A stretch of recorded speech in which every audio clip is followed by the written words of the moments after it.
আসসালামু আলাইকুম। আজকে এই ভিডিওটা হবে শুধুমাত্র হাউজিং সংক্রান্ত। 24 সেপ্টেম্বর 2024 সালে এটা আপডেট হয়েছে। এটা ministry of housing communities and local government এটা ডিক্লেয়ার করেছে।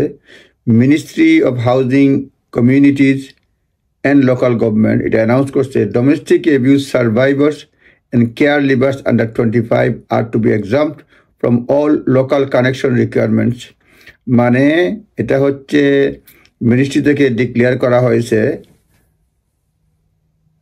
যারা ডোমেস্টিক ভায়োলেন্সের ভিকটিম কিংবা কেয়ার লিভার আন্ডার 25 তারা এই যে লোকাল কানেকশন প্রমাণ করতে হবে না বা রেসিডেন্টি টেস্ট প্রমাণ করতে হবে না হাউজিংয়ের ক্ষেত্রে।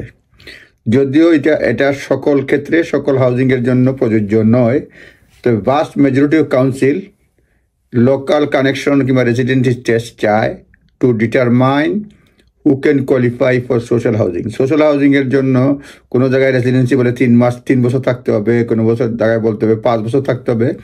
কিন্তু ডোমেস্টিক ভায়োলেন্সের যদি ভিকটিম হয়ে থাকে, কেয়ার লিভার হয়ে থাকে, ভেটারান হয়ে থাকে, সেই ক্ষেত্রে তারা এই রুল থেকে এক্সাম্পশন পাবে।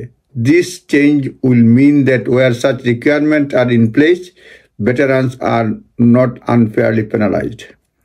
Other groups who have difficulty demonstrating a local connection, care leavers or domestic abuse victims will also be exempt from the rules. The delivers of the commitment. This delivers of the commitment in the response to consultation. এটা কনসালটেশনের response এটা বলা হয়েছে। এটা এই মাসে প্রথম দিকে বের হয়েছে এবং এটার অর্থ হচ্ছে সোসাইটির মোস্ট ভলনারেবল মানুষগুলা যেন সোশ্যাল হাউজিং অ্যাক্সেস পায়। Government is writing to council, সরকার কাউন্সিলকে লিখতেছে টু রিমাইন্ড দেম, তাদেরকে মনে করিয়ে দেওয়ার জন্য দে শুড প্রায়োরিটাইজ, তারা প্রায়োরিটাইজ যেন করে ভেটারান্স, কেয়ার লিভার্স এবং domestic abuse survivors for social housing. তারা সরকার এটা কাউন্সিলগুলোকে লিখছে এবং স্মরণ করে দিতেছে যে ভেটারান যারা আছে, কেয়ার লিভার যারা আছে, ডোমেস্টিক অ্যাবিউজ থেকে যারা বেঁচে আসছে সার্ভাইভার্স, তারা সোশ্যাল হাউজিংয়ে যেন প্রায়োরিটি পায়, সোশ্যাল হাউজিংয়ে যেন প্রায়োরিটি পায়। Regulation will be brought forward in due course, regulation due কোর্সে এটা নিয়ে আসা হবে। With ministers hosting round tables with the sectors for explore details of this changes. মিনিস্টাররা রাউন্ড টেবল করতেছে যাতে এই চেঞ্জগুলা কীভাবে আরও এক্সপ্লোর করা যায়।